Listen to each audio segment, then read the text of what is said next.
Hello and welcome to The Build Up. This is the podcast for marketing in the construction industry.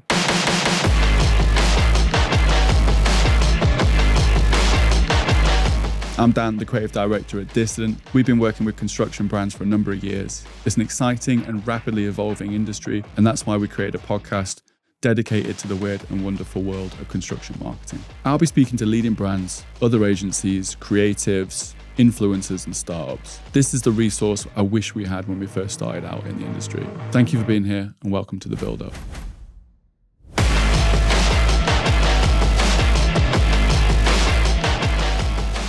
Welcome to the Build Up podcast. I'm Dan, I'm the creative director at Dissident. And today I've got Peter Sumpton. Am I pronouncing that right? Yeah, you are, yeah. Good. Yeah. I've had a lot of variants in life, but I'm no one to talk because every time someone comes on my podcast or I meet somebody, I ask them to pronounce their name because I'm terrible at pronunciation. You do that names. first? Yeah, absolutely. Okay. Yeah. Get it out of the way before because some people are too polite to say anything until right at the end. You think, I've been saying your name wrong for an hour. Yeah, absolutely, yeah. And Peter, you got your own business, Construction Disrupted? Yeah. Is that right? Yeah, the podcast. Yes, and it was built different. Yes, build different. Yes, sorry. Build different. And I noticed as well on your branding, build different, lowercase b, yes, uppercase d. Yeah. So the kind of branding kind of like person to me was like, I quite like that. That's different. That's unique. Yeah, Don't. I've got a bit of a thing about not putting like capital letters on things all the time and stuff like that. So Build Different is your marketing consultancy specifically for the construction industry. Yeah. Mainly, yeah. Wicked.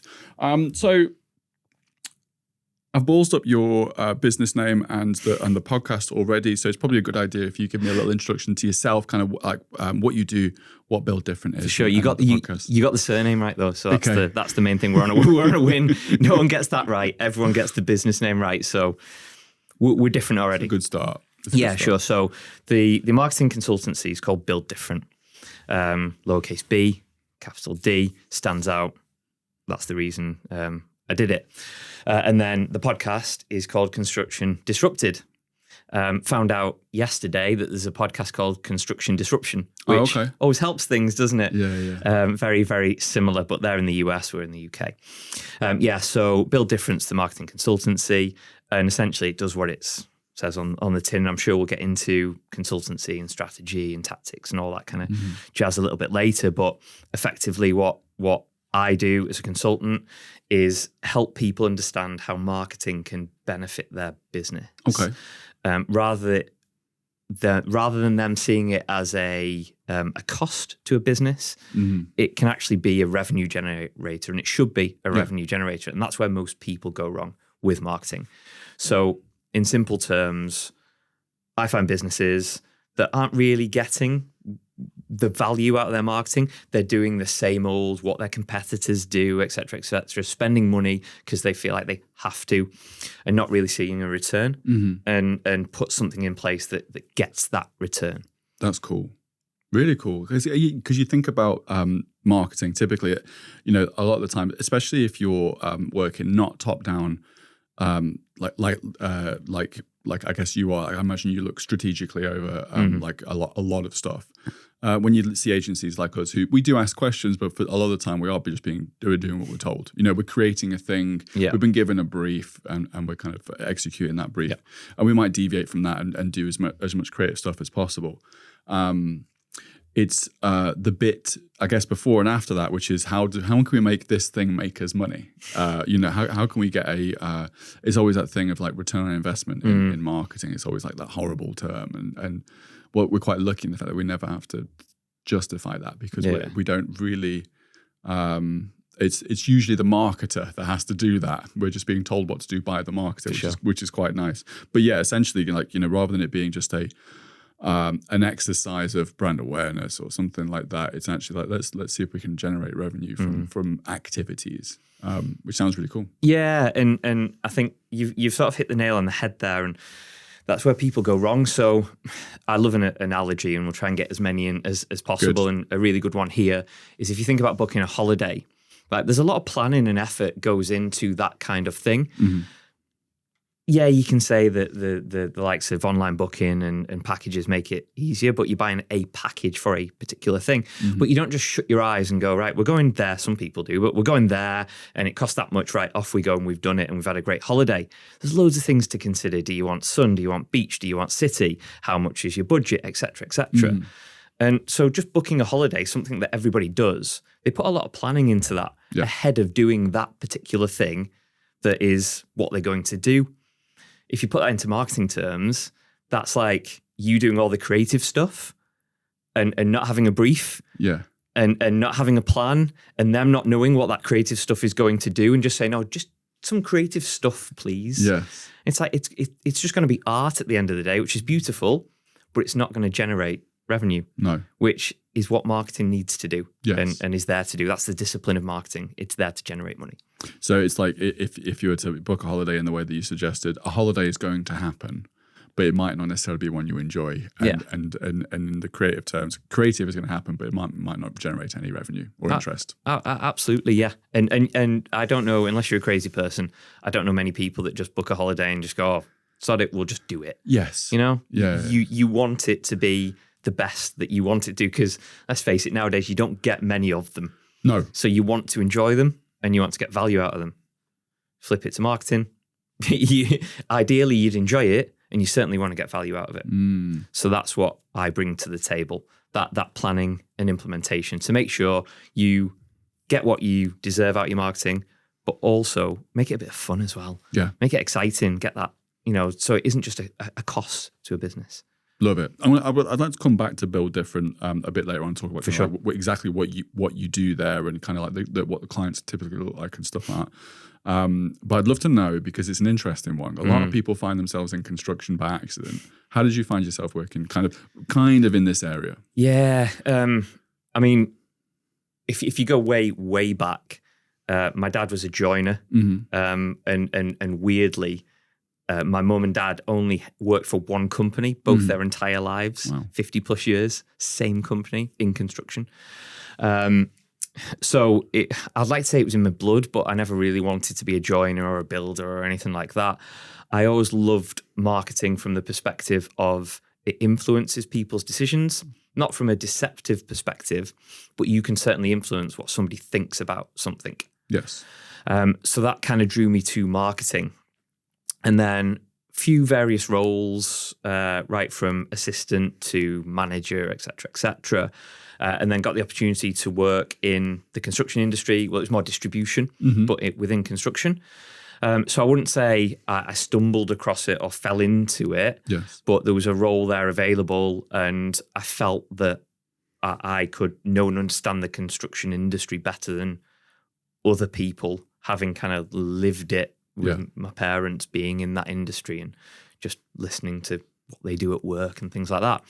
So that's kind of how I got into the industry and stayed in it ever since. Been in it for about 22 years now. Good going. Agency side as well as client side. Okay. So I've kind of seen both. Do various other things as well. So if you want to kind of categorize who I help, it's anybody that builds, creates, or educates. Okay, that's cool. That's kind of my premise. If you do one of those three things, we need to talk. Love it. And is there a particular reason, do you think, that you've managed to stay in and around this kind of industry, construction, for so long? Is there something that's kind of like kept you here?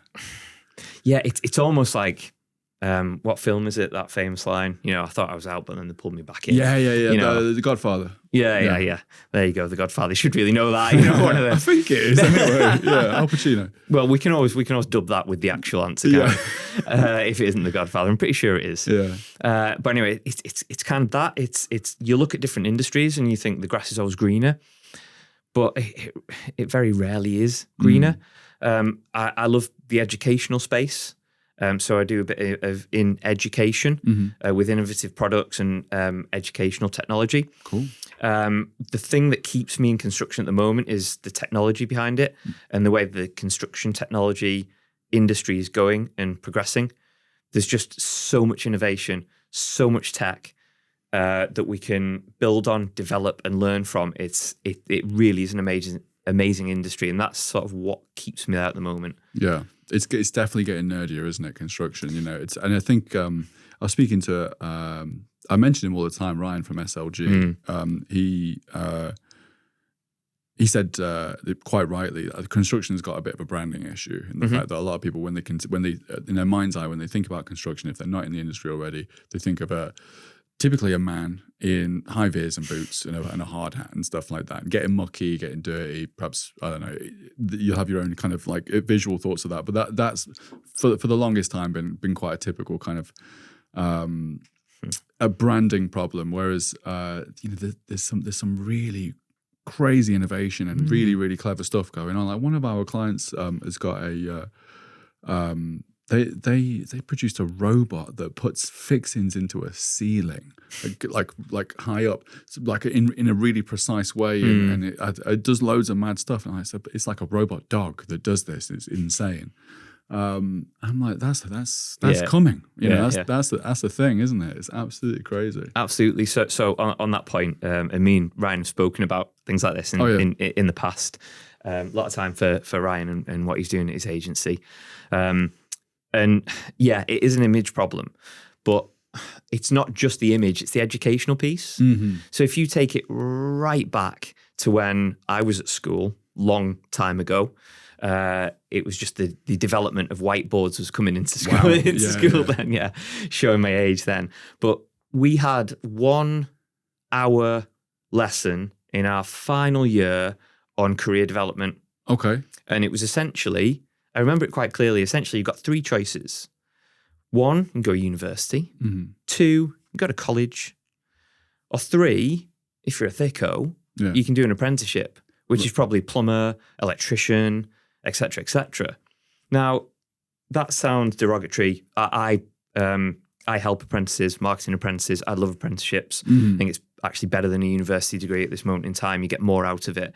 So by no way am I disparaging anyone that's doing an apprenticeship. That was the thoughts back in the day. That was the actual thought, Yeah, that was what you thought. Like when you see the guys going for we had a thing where you could go to, and I think I've said this on the podcast before, you could go and do like bricklaying at like the local college or whatever, but it was kind of reserved for the people who really weren't fit to be in a classroom. Yeah. So that was typically people with learning difficulties or behavioural issues and stuff like that. They're the guys that we're sending into the trade like early on, so of course as a student, you're in your head you're thinking like that's not for me, it's for them. But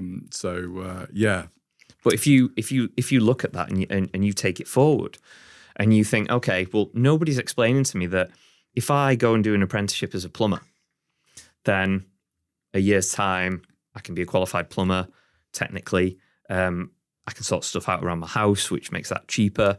I can help my friends and family, which obviously can grow a business, which means I can work for myself, which I have independence, which means I can take more people on if I can grow the business and end up being a business owner, and then other people doing the work. And then I've got a fully fledged business that I'm running. You're an entrepreneur. Yeah, an entrepreneur. And no one ever tells you that. They just say, no, you go and fix pipes. Yeah. Because you're not that well educated, are you? So off you go. And it's madness. So I don't think there's just an education problem. An image problem in terms of hard hat, high vis, which there is, but I think it's that gateway into the industry, not just for the high tech, the analysts that we're going to need as the tech comes through, but also for the manual trades, the labourers, the plumbers, etc., which they need to be told at a young age, look, you could do this rest of your life, and if you're happy doing that, fantastic, because you can make a killing in some of these industries, or we can help you develop a business off this. And it's just not spoken about. I think it's getting sexier. I think it's definitely on the up. I don't know who's doing this, but I think it's on the up. I think being in I'm talking specifically about trades because I don't think marketing in construction's ever been considered sexy, to be honest with you. But the trades are definitely getting sexy because if you're interested in money, laborers and even like the simplest kind of like, I don't know whether you consider labouring to be unskilled. I think it's probably a lot of skill involved in it and a lot of dedication. But you can earn a real serious wage if you're a hard worker. But likewise, carpentry, plumbing, electricians, there's money to be made if you're good at what you do and if you're clever about business. So that side is definitely getting sexier. Whereas like, you know, when I was in school, like, yeah, like being a tradesman wasn't that many, and I might upset a few people here, but again, this was the thought back in the day for a lot of people. This isn't my thoughts. Being a tradesman, like a plumber, wasn't that many rungs up the ladder than a bin man, you know, and that's always been considered to be one of the lowest, like kind of like, I don't know, in the mind's eye of the public, like not something to be aspiring to, even though bin men are obviously great. We love them. Well, please continue. Well, I mean, it's bizarre, isn't it, that was the thought at the time, and it might be some people's thoughts now, but if you take the people that are called refuse collectors now away, well, what happens to all the rubbish? Exactly. It's like society just crumbles, you know? Yeah. Take the builders away, you're screwed as well. Yeah. Likewise. Absolutely. So yeah, it's you're right. I think the education thing is massive. But I think it's getting better. I get the impression, certainly since I've been since I've been from school a long time ago again. I think it's you know, there's more push, and the colleges and stuff are sort of better funded and you know, better equipped to take on like more trades, more people in the trade and stuff like that. So I think it's on its way up. But we could do giving it a little boost. Yeah, absolutely. Anybody out there that wants to get into a trade, regardless, be it from marketing to bricklaying, for example, do an apprenticeship. Yeah, it's the best way to learn on the job, and you'll get a mentor. You'll learn in a college or in your own office or virtually or whatever it is, some theory, and then you apply that in the real world to a real company. It's the best way to kick off your career. I've always had a bit of an issue with apprenticeships in our industry because there's as a business owner, I've always struggled to find the value in an apprentice early on because you kind of you're encouraged to pay apprentices well these days, more so than it was when I was 16, you know, when your mates were on £2 an hour or something like that, doing their apprenticeship, because, you know, there was the kind of thing of they were learning. They were, you know, it's one of those, almost like one of those things where like you should be paying us type scenario. So in the creative industry, it's quite difficult to get value out of an apprentice in the first, let's say, year, because you can't just send them on a shoot, you can't send them on a production. There's not a lot of sweeping up to be done. In a creative agency, whereas I think for the construction industry, apprenticeship's massive, isn't it? Because I think a lot of people say, "Oh, no, a bit worried about training up an apprentice," and they just leave and stuff like that. I get that, but they can still provide value early on. You know, depending on what trade they're in, especially plumbing, I think, and stuff like that. Most jobs in the trade, it very much feels like it's a person and a half job. Yes. So, you know, there's fetching, there's carrying, there's holding. If you take I don't know why I keep coming back to bricklaying, but if you take that, for example, you need somebody to keep that mixer going. Yes. You know, on small builds, you need somebody to keep it going and someone to lay bricks. Well, if you're keeping it going and laying bricks, well, it takes double the time. Yeah. It's only really half a job to keep that mixer going. So then they can do other stuff and learn as they go. So yeah, absolutely. In the trade, get an apprenticeship. I get the impression there's less support for business owners these days when it comes to apprenticeship. I feel like there may have been some grants knocking about and stuff that aren't there anymore, but I think there's still some stuff out there to help businesses. I don't know. Yeah, enough there is like a levy. When I was running a marketing department, I think we had to pay something like $3,000 to this levy, and it was like either you use it or you lose it kind of thing. So it's like, well, we might as well use it then. Might as well use it. Yeah. makes absolute sense. So you've stuck around in the construction industry. It's a good industry, good people, and it's evolving and innovating, which is exciting. I think brands are innovating as well when it comes to marketing. That they're becoming more receptive to more interesting and creative ideas, which is exciting for us, because that's what gets the juices flowing. Is like, oh, you know, we're up for trying new and interesting kind of creative ideas and things like that. So when it comes to your actual work, can you talk us through like what a typical client looks like and what a typical kind of like service offering is? Although I'm sure it's different every time, isn't it? But what are the typical problems that people are coming to you with, and what do they look like? Yeah, so typical client's quite hard to quantify, really. Yeah. Just because if you look at the construction industry alone, You've got everybody from a one-man band, SMEs, to tier one contractors, to, large multinational organizations. So it's not, I don't like to pigeonhole a particular thing. No. It's easy to say kind of the organizations that I don't necessarily help. And that's kind of anything that's done on site. Okay. So, it might be one-man bands, builders, generally contractors, subcontractors, not really my bag. It's more the services around construction that I help. So anything that's tech-driven, innovative products. So we're talking data, certification, auditing, anything numbers and figures-wise that is done more digitally is kind of my bag. That's cool. So those are the kind of organizations that I help. Typical services, it always starts, it's funny because you speak to marketing agencies and of course we can help. It's like, well, how do you know you can help? Because you don't even know the problems. Yes. And the funny thing about marketing is that people think that you know everything. Yes. So, and you probably get it from a creative perspective, but that you know everything from, well, you must know what PPC is, right?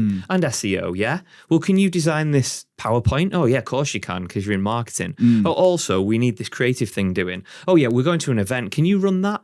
And it's like, whoa, you've just spoken about 7 people's different roles there within marketing. So what I do, first and foremost, I say, okay, fine. We need to do a bit of a health check first. Where are you currently? Because you need to do due diligence to find out what they've got, what they're doing, what's working and what isn't, before you can advise on where they need to go. So that's first and foremost, do a bit of a health check on them. And then what we do, we sit down with them, show them the problems, where we can take it, and then develop some form of plan for them. So that is strategy, tactics, and how to implement it. Okay. Now, I can help with the implementation. That's part of what I do. And I think you need to do that. Similarly to what you do here, if you didn't do things like this, if you weren't in front of the camera, behind the camera, doing that kind of thing, you'd soon lose touch with what's going on, what's happening. Yeah, you still got to be on the tools a little bit. Yeah, absolutely. So the thing that I bring is I'll do all that dirty work, that research, that market orientation, that strategic development, then the tactics that you need to implement to get you to where you want to be, to deliver an objective. I think a lot of marketing within this industry isn't set to objectives, and it's just done because it's done. Yes. And that's where you start to waste money. Well, I think you can have goals rather than objectives, can't you, sometimes? And I know that they kind of, you can, they're probably interchangeable, but a goal, for instance, could be we want to have X amount of followers. On Instagram, we want to have X amount of reach, and we want to have this many hits to the website. Whereas an objective is really about the more bigger picture stuff, and it can, it's creating situations for other areas of the business or something like that. It can be a bit more lofty. But if you're a marketing manager, head of marketing, and you haven't gone to the business owner, the CEO, the MD, or whoever and said, what is our business goal this year? Say, we want to increase turnover by 10%, which is fictional. And then said, okay, well, let's sit down for a day and work out how marketing can help increase turnover by 10%. Yes. And then that is what we will do within marketing for the year, for 18 months, whatever. That is our main objective. Yeah. And then you set goals around that. And you have a team, ideally. You have a team which you can set individual goals. Hopefully they have their own talents, their expertise in certain areas of marketing that can help achieve that. And if you're not doing that, then you're just turning the pedals. Yes. And probably quicker and quicker because people want things faster and faster, and it's not getting you anywhere. It's funny you mentioned about can you do this, or people assuming you can do this. A lot of the time they ask, but it is one of those things. I had a conversation with someone on LinkedIn the other day, a nice guy, and he straight away was just like, "Hey, really like what you do. Do you do copywriting?" I'm like, "Kind of. We don't offer it as a service. Obviously, we do write stuff because we're a social media agency. So there's an element of copywriting involved with that, creative writing."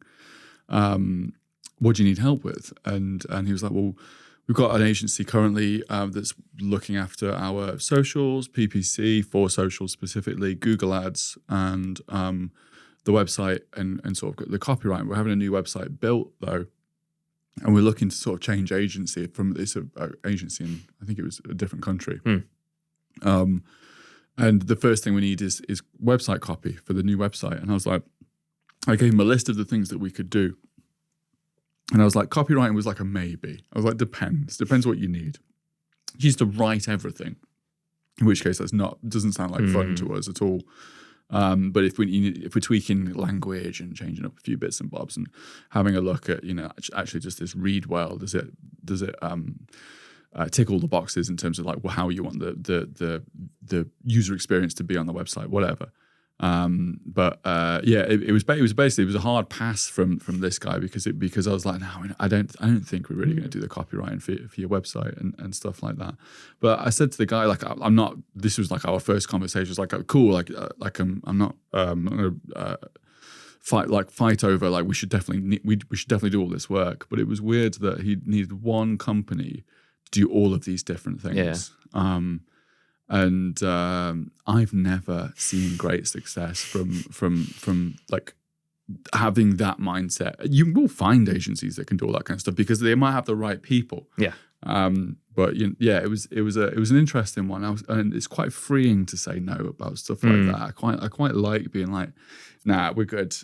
Because a hungrier me a few more years ago would have said yes, I think, and regretted it. For sure, but if somebody's looking for that, then they're looking for an agency that's probably going to cost quite a lot of money because they're going to have to pay, particularly if they want it done well, because they're going to have to pay a lot of individual experts to bring those talents to and they probably haven't got that in their budget. So like that's one key thing. It's like people think that marketing, it's almost like this one hit wonder. Let's create an advert that'll do this. Let's create something that'll do that, and that'll solve all our problems. And it's like, no, it's just a touch point. It's just a touch point that is there to deliver one thing, essentially. What is that one thing that you want that touch point to do? Yes. Focus on letting it do that. You're going to need a lot of these touch points, by the way. Yeah. But that is one singular touch point. An advert is not going to make you millions. No. I can almost guarantee it. You need a lot of different things going on for any kind of marketing to work for you. Yeah, absolutely. It was an interesting one because it was we got everything going that particular company needed. Relatively unsexy kind of construction business. I can't remember what it was. Well, that's right up our street. We love that. We're like, we can make this cool. But it was just this one thing, and it was like unless you can do all of these things together, it's a no. Which I thought was interesting because copywriting for me is one person's job. Get a freelancer for that. Some great individual. I don't know. Yeah, absolutely. I don't know loads of copywriters that work in agencies. I think that's typically, it's a bit like a photographer. It's one of those things where you just do it on your own. You don't need to be an agency. I'm sure there are. I'm sure there's some great ones, but it seems like all the copywriters I know are in one-man bands. Just kind of. Picking up work, especially in the construction industry. Actually, if you want to be a copywriter in the construction industry, you can make a killing. Especially if you're a technical writer or doing like white papers and stuff, because no one wants to do them at all. Really, really cool. So, is there a particular area of of like what you deliver to your clients that really gets you going the most? Like, is that initial strategic kind of phase, or is like a bit like we talked about, like still being on the tools? Is there still elements of like marketing? You're just like, this is my favorite thing to do. Or I'm looking forward to this bit. I mean, it's a mixture because that's kind of why I got into marketing. It was that influential aspect that you can persuade people in the right way, ethically, to think a certain thing about a certain product or service. But it was the discipline of marketing that was so varied that you do get to do a hell of a lot of things. Even if you take a subset of marketing like creative, like SEO, there's still a hell of a lot of different things that need to go into those things. And it was that variety. So there isn't one particular thing that gets me going. I suppose the thing that I enjoy the most is when it's fresh and new, and then you get your hands on it, and it's like possibilities are endless. Where are we going to take this? And then you can start to to narrow down where you can take this through your research, through information and where the organization currently is, what budget they've got, what resources they've got and what they need. And then that massively narrows down the field. And then you're like, okay, well, how can I, from that narrow field, make this stand out and memorable? Because, as you'll know, being creative, that's key, being memorable. Yes. It's got to happen. And getting to that point and having almost a science behind the art and the creative, which is hugely important. That's the bit that I really enjoy, because not many people focus on that. It's always the promotional aspect of marketing. And they forget that there's another 3 disciplines that take up 75% of what a generalist marketer should do. Yes. But everyone focuses and goes to that promotional thing. And that's when most marketers or marketing departments fall down, particularly when they work with agencies, because they're like, well, we just need some promotional stuff like we were talking about before. And they don't consider the pricing. They don't consider distribution. Yes. They only consider promotion. Yeah. So that's kind of what gets me going. Probably the more boring bits and integrating them with the creative. It's natural, isn't it? Let's say you get put into a marketing job in a construction business. Let's say it's a manufacturer. Let's say you're pretty green. You're going to go straight to the fun stuff, aren't you? You're going to go to the shiny objects, which is like your promo videos, social media marketing, ads, all that kind of thing. And if you've not got an infrastructure behind that of all of the other touch points and other areas of customer journey, all these kinds of different things, it's not going to be as successful. I know some businesses that have done relatively well off a couple of ads, but it's not sustainable. You have to play catch up. Exactly. You've got to catch up with with all of the other stuff. It's what next? I always ask that. What next? Okay, so we're going to do this campaign. Yeah. Fine. It's got a goal. We want to achieve that goal. But what next? What happens when that finishes? Because the business isn't finished then. Yeah.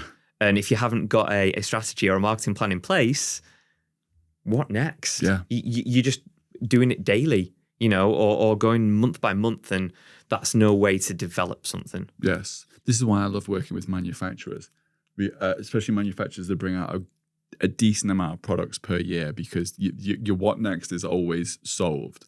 But the downside of that is, quite often the stuff that you are working on and doing, some really, really good work on 3 months ago, you're like, forget about that one, to the next thing or whatever. And we're kind of moving on to this product now, and that one just gets kind of left behind and stuff like that. But yeah, beautifully about working with manufacturers who make especially smaller products, so you can create new ones and fresh ones all the time. Is you've always got a roadmap, some kind of roadmap for the year of just like, cool, looking forward to this, looking forward to that. Nice. Which is always pleasant, as opposed to like a service-based business where it's like you've got to find that stuff. Yeah. You got to figure it out. When we were doing the research for this episode, you were speaking to Aisha, and she brought back a thing that you'd love to talk about, and I found really interesting. I don't know whether this is like a tagline or like a phrase or something, but I've written it as this, which is thinking strategically before work strategically before tactically. Something along those lines. And when I started to think about that, and I was like, I'm not sure I can figure out the difference from that. So I thought that'd be a really, really cool question to ask, of like, what does that mean, and what does that look like to people thinking strategically before tactically? For sure. It's kind of something that I love talking about and going through, really, because it's almost mission critical for me. And if you haven't got a strategy, then you shouldn't be looking at tactics, and you certainly shouldn't be looking at creative. Yes. You only get to do that fun, nice stuff if you do the hard graft first. Or you only get to do that fun, nice stuff that will help the business if you do the hard graft first. So what that means is that you need an overall direction. You need a shining light, somewhere that you're looking to get to before you start thinking about the individual tactics that are going to help you get there. So let's bring another analogy in. Car journey, okay? So I drove here today. So my objective was to get here by 1:30. Didn't do that, so failed the objective straight away, but let's just say I did. So objective was get here by 1:30. My strategy for getting here was to drive. Mm-hmm. Everyone can understand that. Yeah. Everyone knows what that means. I'm going to drive here. The objective, get here by 1:30. Okay. But that doesn't consider all the small little things that are going to help me drive here by 1:30. Those are the tactics. Okay. So strategy, dead simple. Make it as simple as you possibly can. Gonna drive here. If you ask anyone in my car, in the company, if you like, what the strategy was, it's drive to here. Tactics, this is your sat-nav. Road, music, fuel. Are you going to stop at any point? Is there any diversions? What food are you going to take? Is there any passengers? What else do you need to be aware of? Things like that. Those are the tactics that you need to implement to fulfill that strategy. Love it. So it's kind of like if you could summarize it in a slightly different way, because that was the some people might still not be aware of the kind of like the difference of strategy and tactics, and there's other terms like that can kind of get like add to the waters, but I guess strategy is almost like the thought process and the planning. Tactics is activities, essentially, all the stuff that's happening, actual stuff happening, as opposed to the planning and thought out and organizing and stuff like that. Yes. So your strategy should be something that everybody kind of lives by. That's your direction. If we go back to what we were talking about earlier, you go to meet your MD, CEO, company owner, whoever it is, and you say, what do you want to achieve in 12, 18 months? Yes. I want to achieve this. Okay. Well, how as a marketing department can we help you achieve that? And you have that discussion and you say, right, okay, so as a business, as a marketing department, our sole focus is to do this thing, to deliver this strategy. Okay. Off you go. You tell me how you're going to do it. That's where your tactics come in. Okay. The tactical implementation, the implementation is the doing bit. Yeah. The tactics is setting out what you're actually going to do. So if you had like let's say, if you made a marketing strategy, for instance, let's say you made a document. I don't know how many people do this these days, because I always ask for them and never receive them. See, those are the companies you need to pass to me because they need it. Yeah. That's it. You're absolutely right. And we've worked with quite a lot of companies. We've stopped working as much with companies that don't have marketing managers, because we found that we can help them initially, but after a while, the relationship will go stale, because we need someone to manage us. Yeah, for sure. And there needs to be somebody that kind of knows what they're doing to some extent. We can sort of hound people up to a certain point, but after a while, we're doing stuff for the sake of it because we've not been given a strategy, we've been given a plan. But when let's say you were delivering a marketing strategy, even if you do this yourself, do tactics get added into this, or is this something that happens after the strategy is kind of figured out? Essentially, if in terms of the actual document, like when you say, "Well, here's the strategy, and here are the tactics that we're going to do to kind of facilitate that." Would you do that typically, or does that happen later on down the line? No, it happens like with it. Okay, it's a bit like brother and sister, I suppose. Older brother strategy. Younger sister is tactics. Same family, very different. Yes. Well, if you're my son and daughter, yeah, very different. But what would generally happen is you agree on a strategy, and if we put that in business terms, because we've done the analogy and it's people still might be slightly confused. Yes, you have that overall statement, like we said, going to drive to here, but within strategic intent, we could call it, you need to understand your target market and the positioning. So we can narrow it down to kind of three things, if you like. A strategic statement, segmentation of the market, which means targeting. So grouping people, businesses together, and what's the most viable market for you to target. Yes. And then positioning. So how are you going to position yourself in the market? And once you've done those three things, then you can start to think tactically. So, for example, say you're a manufacturer and you manufacture roofing products. You used to work for one, so why don't we just stay with that? Yeah. And you start to do insulation, which they did. Well, that insulation can probably go in walls, it can probably go under floor, and it can go in roofing. So your strategy for that part of the business is going to be slightly different. And your target market is going to be slightly different. Therefore, your positioning in the manufacturing or construction industry for insulation is going to be slightly different to what you were previously doing. Yes. Dependent on the quality of the product, dependent on the pricing of the product, depending on how it's going to be distributed. And therefore, I've just mentioned the other three disciplines within tactics, product, price, and place. And then you do the promotion on top of that. So you cannot get to product, price, place, promotion, creative, without doing the strategy, the positioning first. Because if you are, then you don't know your positioning. You don't know what that creative should look like. You know, I mean, you'll have seen it time and time again, and you want each of your clients to be different and stand out, and rightly so. But if you stand out for the wrong reasons, that's not going to be in line with the type of business they are, the type of products they sell, and particularly the quality and the pricing of what they're trying to achieve. And that's why strategy is integral, because you can't do any of that unless you know your strategic direction, your target market, and your positioning in the marketplace. So if for instance, if you're again, let's say a manufacturer, you know, medium-sized manufacturer, even like a UK arm of a bigger enterprise, and you've got a team of salespeople, you've got your admin staff, customer service, all that kind of thing, and you can only afford. I've only just come up this off the top of my head. Let's say you can only afford 3 marketing team, three people in your marketing team.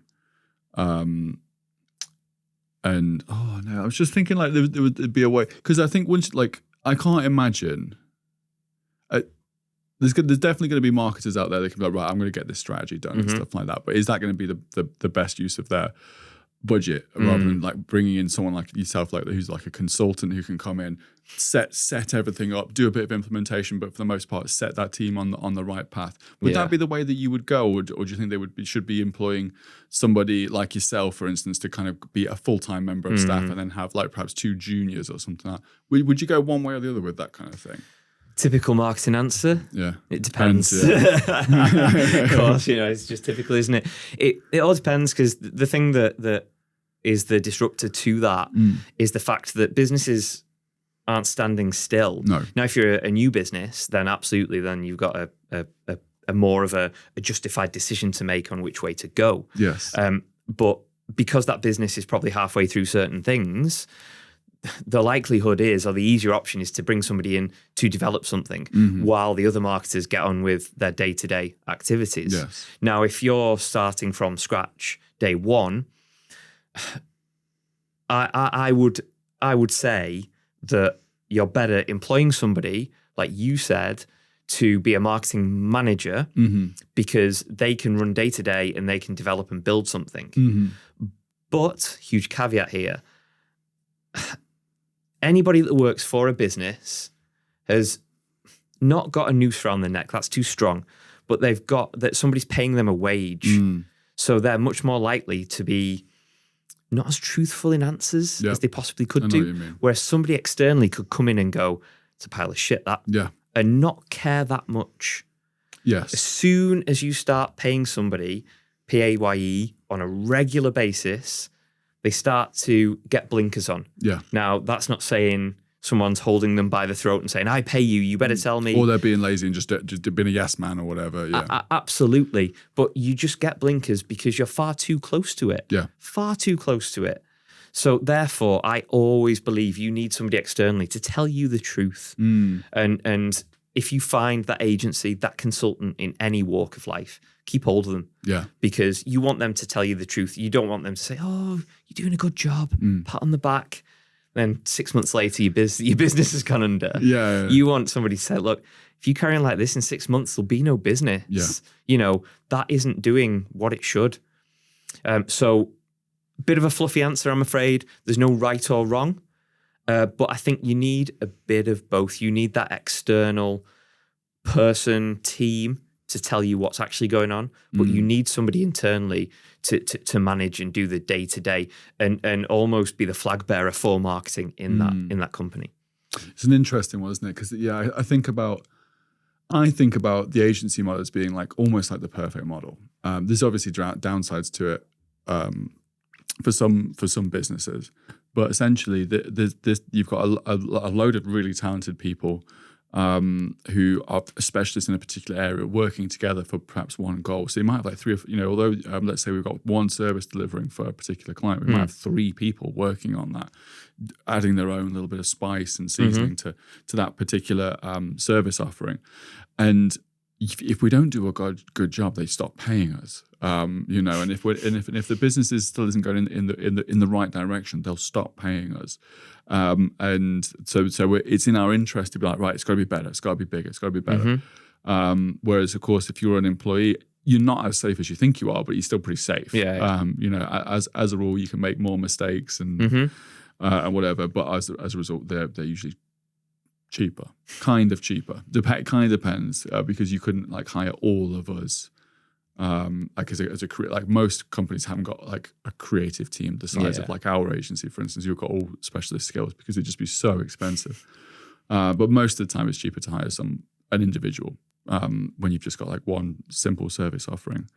So I've often wondered whether some of the real top level thinking, real strategy, should be done by an external person, but then have the implementation done by in-house people who are closer to the action. Do you know what I mean? They can do the white papers, they can do the social media marketing, they can do whatever, but they still need to be an external person here looking at the whole of the market and going, what's going on? And go, one of my other clients is having this problem. You having this problem? Okay, let's figure this one out and solve it. I've often wondered whether you would do that, or again, it always depends. But whether you go the other way and you have a marketing manager, which is typically how we work, that's in-house, and then they hire out to a load of freelancers and agencies and stuff like that, and they all have specialists and things. We see a mix of both, but most of the time that's where we get hired, where they have a marketing manager, someone who's clever, figures out what they need to do for the year, and then figures out all of the best people to do it. Some of that isn't in-house. The downside to the issue, I would say, that you have in your industry and what you do is the fact that the bar is so low to creating content now. Anyone can do it. Yes. And it's free. And there's platforms that allow you to do that for free and to publish it for free. And therefore, just do it in-house. Simple. Yeah. Just create it. Just get it out there. It's fine. We got the girl on reception, like she does all that stuff. And, that kind of thing. You see it time and time again. And it's like, it's almost within marketing, particularly. It's I call it tick box marketer. And if you've got a tick box marketer, you need to rethink what you're doing. Yeah. And that's just okay. So if I post on social, if I do a presentation with what we've done this month, every month. Yes. If I keep the website up to date and do a blog post a month, and maybe do a couple of events a year. Well, I've done everything. I'm a marketer. And I'm a marketer, and the CEO's happy because that's what marketing is, and that's what marketers should do. Forget the return on investment, forget the objectives, forget the business aligning with marketing. Forget all that.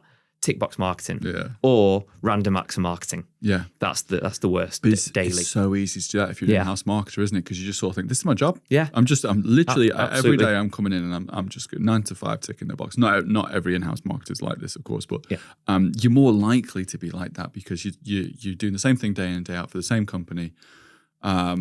The unfortunate thing with in-house versus external is in-house usually pays better and is easier. And then you go to agency, it pays worse and it's way harder. But more exciting and more fulfilling.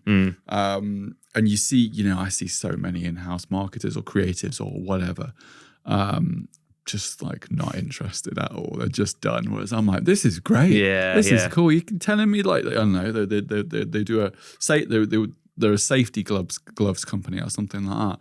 I'm like, how are you not loving this? This is great. This is a cool product. Like, they've been there for 7 years. Yeah, they've been through 3 MDs. Or they're kind of done or whatever. And that's the thing, right? You even look at really good marketing teams within the industry that unfortunately I personally feel a few and far between, but you can find them. They are out there, believe me, they are. And their output, particularly creative output, it's not great. It's you take the logo away and you're struggling to to categorize them from their competition on what's theirs and what's their competitors. And it's a bit sad that, like you say, if you've been at a company for 7 years, you can't express that creativity and think, well, okay, how can we make this quite cool? Yes. It's been kind of drilled out of you that, well, no, we just need a brochure and that advert, that's a bit crazy. Can we just have a glove that says it's robust? Yeah. That'll do. That's fine. Yeah. And it's just a bit sad when you see it like that. Do you know what's funny?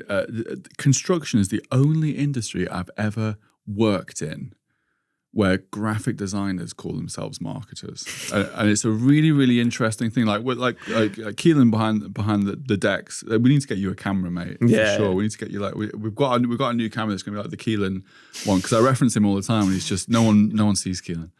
Keelan's a graphic designer, but you wouldn't necessarily class yourself as a marketer, would you? Necessarily, you're creative, right?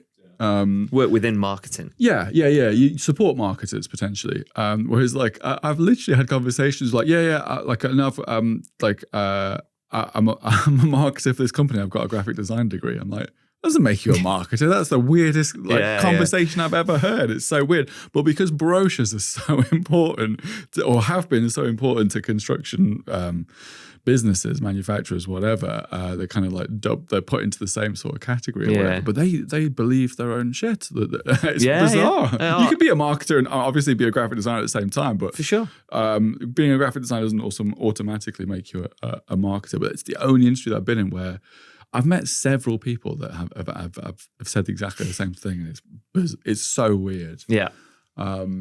Really, really interesting. We were onto something there with this kind of like, we weren't expecting to go down that rabbit hole, were we? But I quite like, because this is the kind of like where we come in. In fact, so I've told you where we're brought in. So the typical situation is we have usually a large company, usually a manufacturer. So they create something for the construction industry. They've got an in-house marketing team who are somewhat passionate. They do have to be pretty passionate usually, but it's quite a small team. So they'll rely on us for social media marketing, creative. And they'll usually lean more on our production stuff than social media, because typically they'll have someone in-house that does social media or whatever. Some of the bigger teams. Which is weirdly like some of our bigger clients are the ones that use us for social media marketing, and the smaller ones will sort of have someone in house that does socials. And I'm like, can we not do it? We could do a much better job, please. But they'll typically lean on our production services and things like that. So they'll have a small team, but usually there'll be some sort of leadership. There'll be a higher up marketer who's looked at the strategy and stuff like that. At what point do you get brought into companies? Are they sans marketing entirely, or in terms of team, or what does that typically look like for you? Again, depends. It just depends. Size of company, size of marketing department, where they are in their.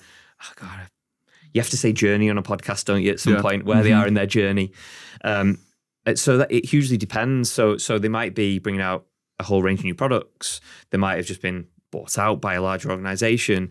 They might feel that they might have a change in marketing and feel like it's a fresh start. Yes. They might feel like marketing's not really going where it needs to. Okay. They might be using an agency and they want to change an agency. So there's a whole raft of things that it depends on. Mm-hmm. Predominantly, it's when they come to the realization that they're doing stuff, but it's not. They're just doing it. Yeah. They're not really getting anything out of it. They're just doing it because they've always done it from a marketing perspective. Mm-hmm. And they haven't connected those dots in that the worst thing, and this is the necessary evil kind of thing of being a marketer. It's like the worst thing you can do. The first thing you want to do is you go into a business is change everything. Yes. Because you're a marketer. Logo's crap. Colours are crap. That's rubbish. You'll I'd put your change stamp that. on it, don't you? Yeah, I'd do that. I'd do this. generally it's the worst thing you can do unless a company's failing and it needs to reignite itself, because you're losing all that brand equity. Yeah. You're losing the thing that has got you to where you currently are. Yeah. That visual. Even if you don't like it. Even if you don't like it. Yeah. So change nothing. It's the worst thing you can do. Is just start to change things. You need a valid reason. 6 months, figure out the landscape, sort it out. Make some plans. But I think if you get a brand that's changing their either marketing manager or CMO or whatever every 12 months, and you see this kind of timeline of it looking different continuously, to the point where 2 years down the line or 3 years down the line, it's unrecognizable from the brand that had been established for 40 years. Or exactly, absolutely. If you just say the word brand, you start to think about brands that you probably own, you have, you use, you buy from. And they're, for you, they're really iconic. Yeah. That they're memorable. Whether it be a logo, a slogan, a color, whatever. And you don't disrupt that. There's a reason that if I say to you chocolate and purple, you're only thinking of one company. Yeah, exactly. It's you do not change that. Yes, small tweaks, innovative, play around with it a little, use your brand assets, but don't disrupt the apple cart for something that people recognize, even if you feel it's rubbish. It doesn't matter. It's as long as it aligns with your positioning in the marketplace and it's recognizable. That's what you need. So don't change it. Yeah, totally agree. It's hard though. Yeah. It's got, cause especially as an agency that typically repositions brands, or will be brought in at a point of repositioning, where it's okay, it might not be as heavy as just we're completely changing everything, but we definitely want to change the look of how we want our creative to be. But that's great from a creative perspective. That's fantastic. Yeah. But if you're going from, let's stick with chocolate and purple. If you go from chocolate and purple to we're going to make it dusty pink. Yeah. Well, if you're going to do that, it's you've just demolished 100 years of building something that if people just say purple, they'll probably think of Cadbury's. It's nuts that people want to change that. But a refresh, a different creative approach, absolutely. Have fun. Because if you're having fun, if you create something that's memorable, if you create something that you enjoy creating, the chances are it's going to stick in people's minds. Yeah, absolutely. There was a thing I wanted to talk to you about, which was this kind of small marketing team mentality, which we discussed before the podcast. Is quite typical of companies in construction. It's very rare that I speak to any brand that's got more than 8 people in their marketing team, and typically one or two of those people are kind of split over several departments anyway. Graphic designer, for instance. I don't know, but I'd love to hear your kind of best practices. We've kind of already touched on it a little bit in terms of if you could swap out or do these different things, but best practices what do you see working with these companies that have got smaller teams, and what would you like to see more of? Do you think? For sure. I mean, number one, it's speak to the owner, speak to the person that makes the main decisions. Talk to them more. Say, what do you want to achieve? Yes. Because I bet they haven't been asked by a marketer it'll be on a board somewhere, it'll be in a presentation somewhere, but it's where do you want this company to go? What do you want to achieve? Right? And that, like we spoke about, you turn that into an objective. Yes. Right, cool. So what you need to achieve as a department, as a one-man band, in marketing, whatever it might be, particularly if you're small. Right? The business wants to achieve that. Well, with the resources we've got, with the budget we've got, we can help you achieve that in this way, depending on budget, resources and time, et cetera, et cetera. So second one, which is linked, is say the N-word more. Say no. Yeah. So I got scared then. Yeah. A little bit concerned. It's not that kind of podcast. Say no. Yeah. Because you've got an objective from the main person, right? So someone comes in and says, got an idea for you. Here's a little job for you. Can you just do this? Will it help us achieve this overall objective that person just set? Your boss set? No, it won't. Can't do it. Sorry. Or if you want us to do it, if it's that important that we do this, we'll shift this thing that's going to help us achieve that objective, but you need to go and tell them why we're moving that thing. Yes. And if they say it's okay, no problem. So say no. Feel free to say no, because most of the time, marketers will be doing stuff that aren't aligned to that objective. And then the third and final thing, and I've mentioned it throughout this, is there's 3 things that will allow you to achieve an objective. That's time, budget, and resource. Mm-hmm. And make sure whatever's set, it's achievable. Yes. Because going back to our discussions of, as a marketer, you need to know everything about marketing and do every single discipline in marketing. Like if you're a creative, you need to know every single social media platform, every sort of frame, every sort of lighting, all that kind of stuff. Of course you know it. Everyone thinks you do all those disciplines, and you can't. And budget and time and resources will determine what type of objective you can achieve. So make sure they're set. Yes. With that owner, and say no more. Yeah. I think that is, I mean, I've never, so time, budget, what was the last one? Resource. Because resource could be like, what do you have at your disposal, essentially? Yeah. Like what can you use, either internally or externally or whatever. That's massive. And I mean, it's the premise of it's the start of a really good brief. First of all, yeah. Take note. If we can get all 3 of those things on there, that'd be amazing. Because from a creative point of view, I want to know when the deadline is. I want to know when the production schedule is sort of like in for. I want to know how much you've got to spend on this, because yes, I can make it for $5,000, but it'd be way better if it was $50,000. Yeah, you know, it'd be so much better. I can send one of my guys out for a day for $5,000, and it's going to be we'll do the best we can. But really, we need that extra O on there to make it spectacular, to fit the objective. So we need the time, we need the budget, and the resource, which is like what do we have at our disposal? That could be locations, it could be whatever. I'm going to use that. There was another thing that you said earlier. I have to look back on the recording, obviously, but you said something else. I'm like, I'm going to use that. That's really good. That's why I like speaking to marketers, because they can play with words really creatively. Well, while you think about that, on that time, money, resource thing, two things on that. The first thing being that basically smaller companies are screwed when they're up against bigger companies. They like to think they're not, because going back to everything's free, you've got free channels for distribution, you can create content for free, so why don't we just do it and it'll work? Well, you put that extra O on from a bigger organization that come to you to do it correctly and distribute it correctly, and it looks a lot better than just doing it for free, then they're going to win every time. They're going to get more awareness, have more market share.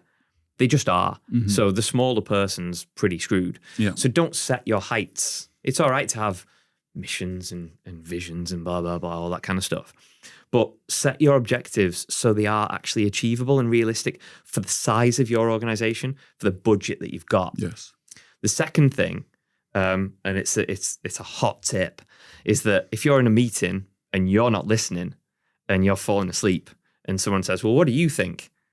Just pick one: time, money, or resource, and say, well, it depends on one of those 3 things.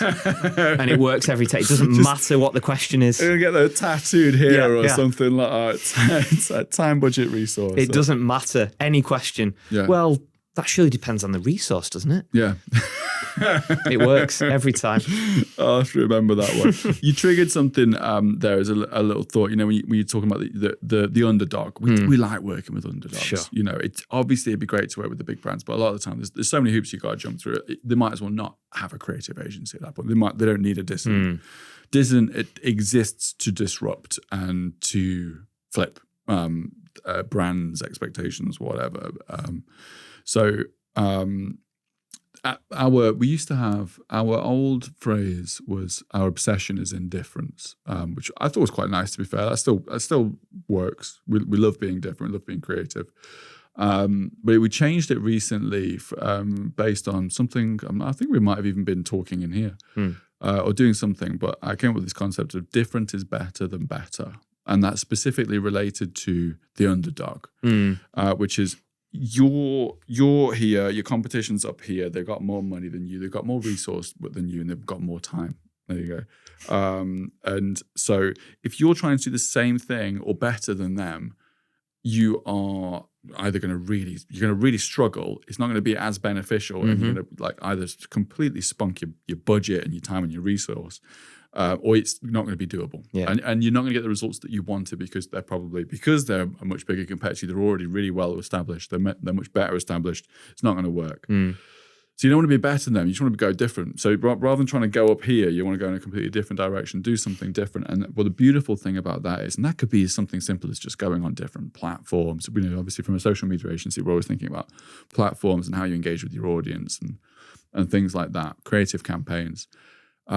You can still do cool stuff with like little to no budget. And when I say little to no budget, that's usually 10 grand and less and something. Although for a lot of people that seems like that's probably quite a lot of budget, but when it comes to production, it's really not. Or marketing in general. But you can still do really, really cool stuff with that kind of thing. You've just got to think outside the box and be a little bit more creative. And that way, you're picking up customers in a place where they're not being picked up by your competitor because you're playing in a different field than them, and you can have more buy-in, I guess, in that field, wherever that could just be something as simple as, well, do you know what, I'm going to go again, bring it back to social media. We're going to go all in on TikTok. Yeah, I'm going to be very consistent, very creative, and very original on there, and that's where we're going to pick up the lion's share of the stuff that's left over from this competitor because they're not doing that. Something like that. And so it kind of triggered that kind of thing. And so it's been our tagline for a while, but it really, really relates to the underdog, the person who's like, fighting to get to be on the top. But they still need that strategic piece beforehand, that target market. Yeah. And yeah, you're absolutely bang right. You can't, if the main, if the organisation with the main market share's up here and it's, £1 million business and you're down here and you're fighting for your life, basically, then one, you've got no choice other than think differently about things.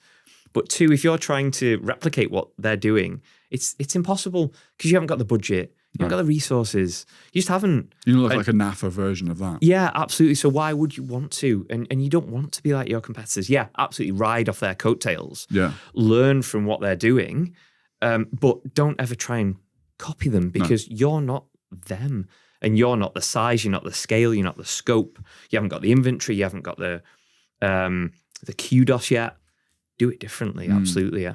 When it comes back to strategy, though, is I said let's go all in on TikTok. If none of your customers are on TikTok, don't do that. You need a strategy first. Like don't just randomly pick a thing to do and go, right, we're going to do this.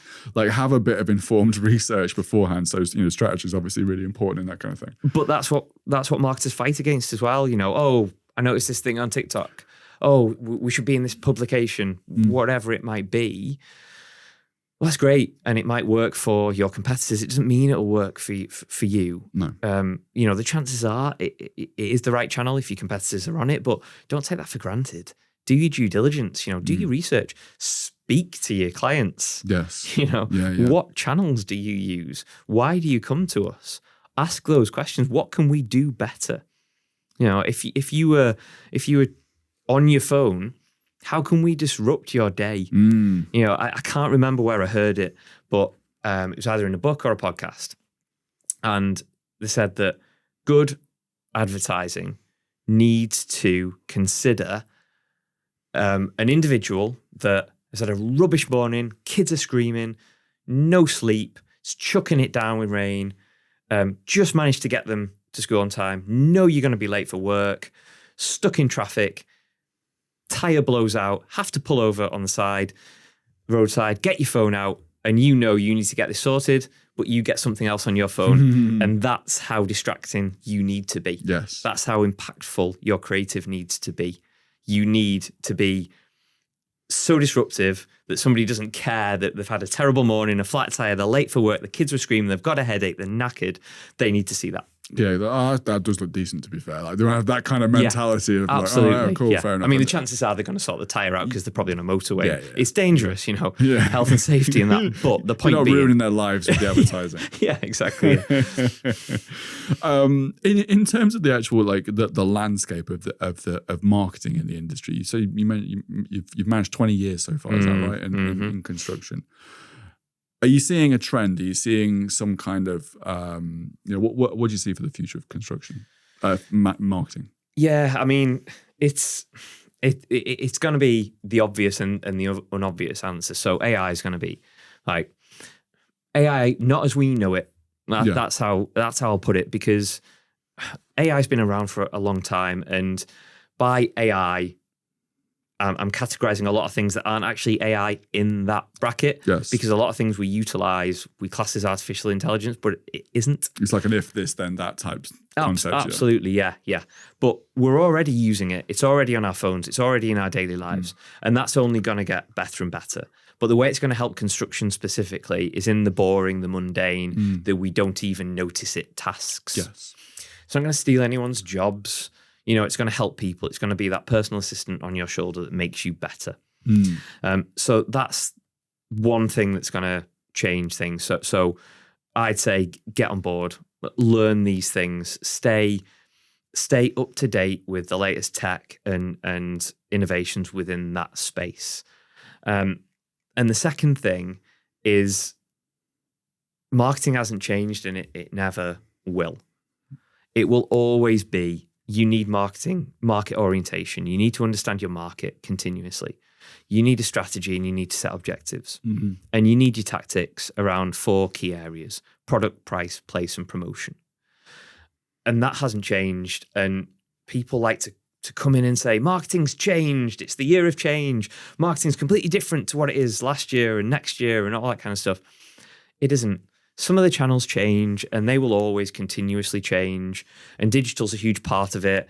And anybody that says they need a digital strategy is out of their minds, because it's a marketing plan with a strategy, and digital's part of that. Yeah, I mean, I still find it fascinating when people say like digital marketing, which I just surely at this point it's just marketing. It is just marketing. Digital is a form of that, a huge part of it. Yeah. But there's loads of other things that go into marketing. Like, is pricing digital? Yeah. No, not really. So it's craziness. On that, I'll probably get shot for saying this, but the Chartered Institute of Marketing actually had a module, and that module was called Marketing and Digital Strategy. And it's like, what are you doing? Just marketing strategy. I feel like digital, and when you put the sort of term digital in to anything really, but especially marketing, it kind of reminds me of like 15, 20 years ago. Yeah. Do you know what I mean? Yeah. When it's like, we need to start thinking more about digital and how we move away from analog, and just sort of thinking like surely analog's the more obscure of the two now. It's the catalogs and print advertising and stuff like that, and anything that's not it's physical. It always seems a bit strange to sort of consider digital to be still like a new, a new. It feels like I think it's just the way it's the language around it. Like, still feels like it's new. If we go back to those touch points and saying that one touch point, one piece of creative, one output, it's not going to change the world.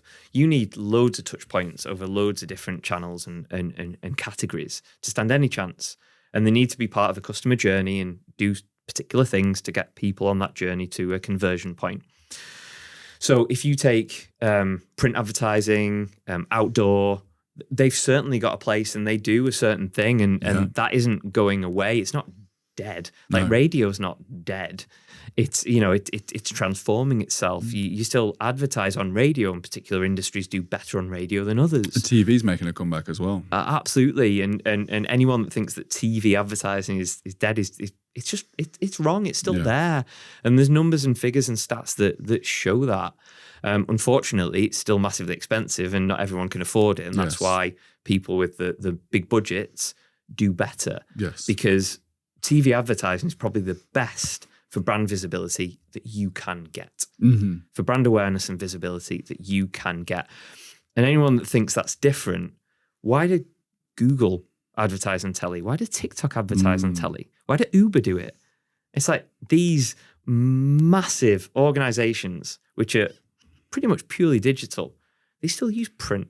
Yeah. Like if anyone hasn't had a piece of direct mail from Google that says £30 worth of free Google ads when you spend 100, it's like they use print leaflets. Google, Christ. There was a resurgence, and I think it's still kind of going. I think people are still just can't be bothered to put their hands in their pockets about like the lumpy mailer, and like handwritten letters. And there was like a sort of time about 2 or 3 or 4 years ago where everyone's like, right, I'm gonna disrupt people by doing all this kind of stuff, and it was like handwritten letters and lumpy mailers, and there was one, or like sort of hybrid versions of that. We were speaking to someone not so long ago, weren't we? And they actually send out a display pack which has got like a screen, so it plays a video. It's like a piece of mail, and I think that's brilliant. We never bothered to do it. We always said we were going to, and then never did, because we always worked out, especially early on in the business, like what that would cost. And we were now we'll just stick it on Google Ads or Facebook or something like that, and it worked better. But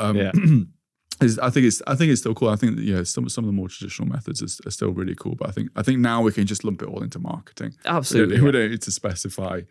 Absolutely. But I think it's cool. And to be fair, we were on a caravan holiday a couple of weekends ago, and no internet, anything like that. But there was a telly, so we started watching like Film 4 or some sort of thing. And I'm not used to adverts at all because I have every possible paid subscription where I don't watch ads.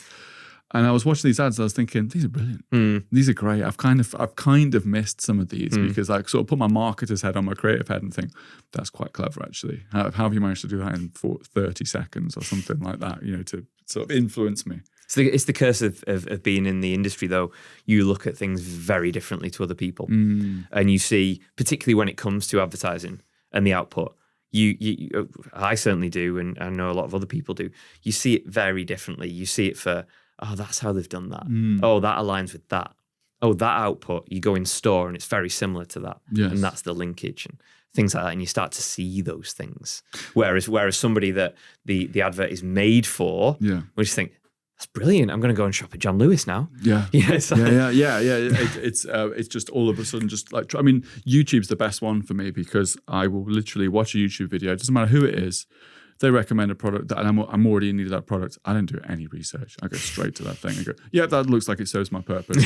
There was one, I've been kicking myself all day. So we've been rigging out a couple of our cameras recently, and I saw, this is really nerdy for the production guys, but you could basically have an attachment sort of top handle, which we use all the time, but it got a button on it so you could press record, which we would typically have like a side handle to do that. Okay.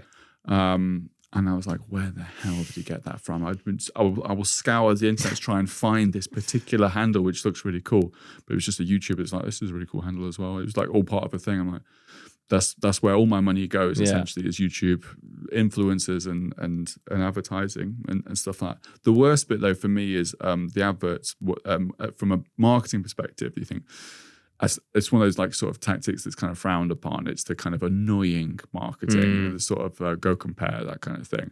We think, I get annoyed at myself that it's worked. You know what I mean? I'm like, surely I'm better than this, but I go straight to go compare when I look for my insurance. Yeah, exactly. And if we weren't marketers, we'd probably go in, go compare is so annoying. It's in your brain. Yeah, it's in your brain. So if you think insurance, it doesn't matter if it's annoying. It doesn't matter if you hate it. As soon as someone says insurance, you're go comparing it. Yeah, exactly. And that's why I hate it, because I've always said like I've always been a sucker for a salesman, even though I've worked in sales.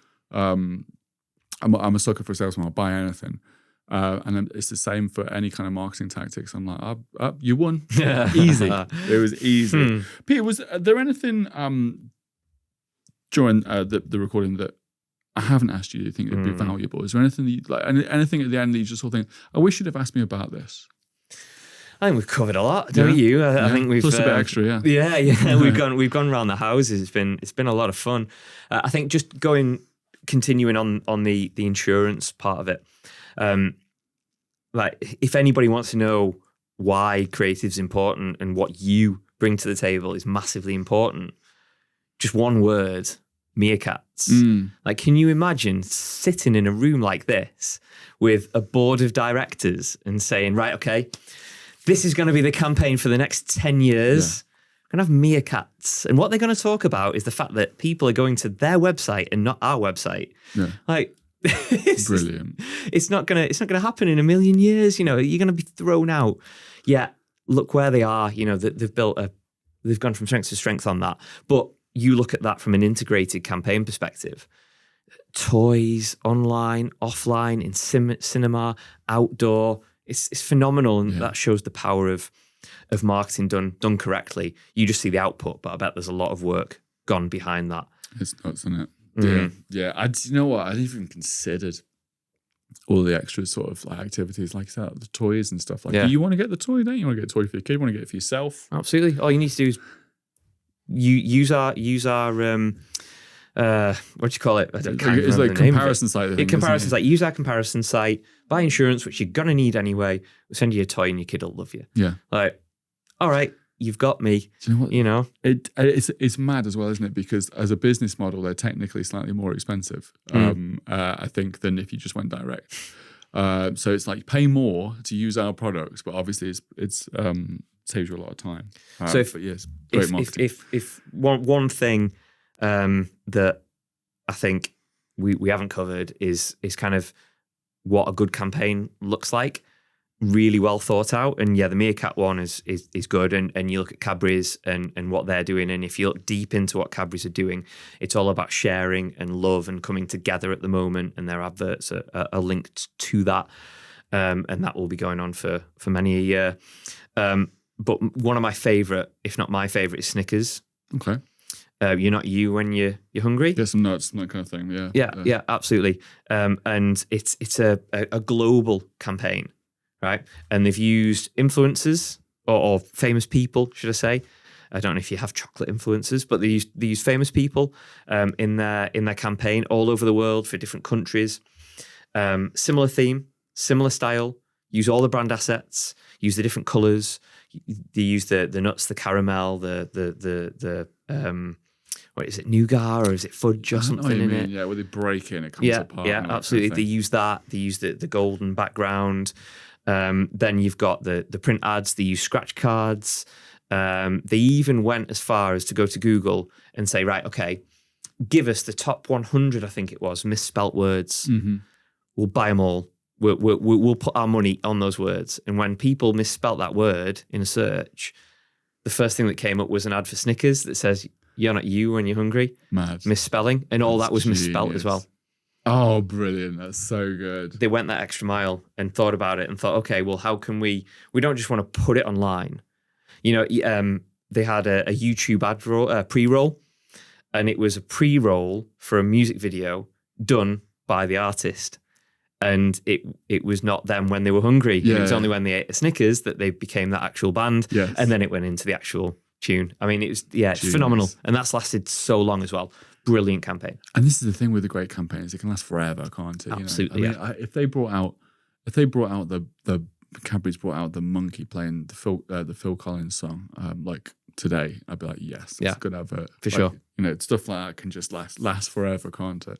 Takeaways then from today, just for the listeners at home, just to summarize. Strategy, super important. Get your strategy right before you go into any of your tactics, any of your kind of activations and stuff like that. We talked a little bit about working in a small team and how bringing that back to the owner can get those sort of top-down objectives could be massively beneficial to your strategy going forward. I think that's really, really important. And if you're struggling with any of these kinds of areas, hire us to do it for you. We'll figure it out. We'll figure out all that stuff. For sure. Awesome. Peter, it's been an absolute pleasure. Thank you so much for being on the podcast. Thanks for traveling from up the north to come and see us. And now I'm going to go on your podcast in about 10 minutes time when we've had a little break. Yes, I'm excited for. So if you watch this one, head over to Peter's. It's called Construction Disrupted. I can't speak today. Construction Disrupted, right? That's the one. Yeah, for sure. Go check out that episode where we talk about Other stuff. Yeah, other stuff. Let's do it. Amazing. Thanks for coming. Pleasure.